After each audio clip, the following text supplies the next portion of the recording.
Hello there, the Bearded Burbler from down there, and today we're going to go for a ride on a tram down here in Launceston Central, so let's go.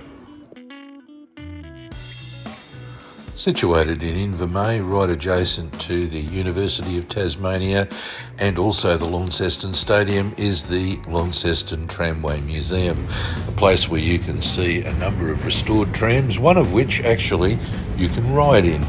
So they do have a layout of track that will take you around the grounds right adjacent to the university, something you really need to experience.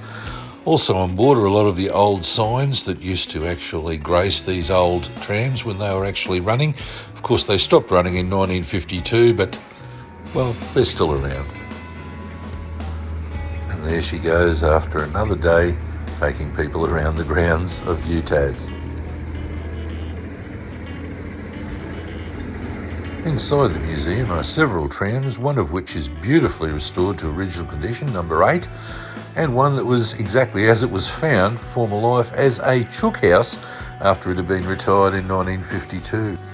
Also inside is a beautifully restored tram stop, and believe it or not, a ghost story. Yes, one of those trams, which was actually bought by a guy to use as a weekender, now is haunted by his ghost. If riding on the trams makes you peckish, Blue Ink Cafe, situated in the old controller building right next door, has a great menu and some fantastic food.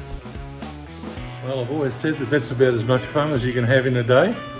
A ride on one of these trams really will put a smile on any enthusiast's face.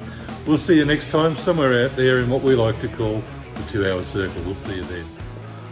Please like or subscribe.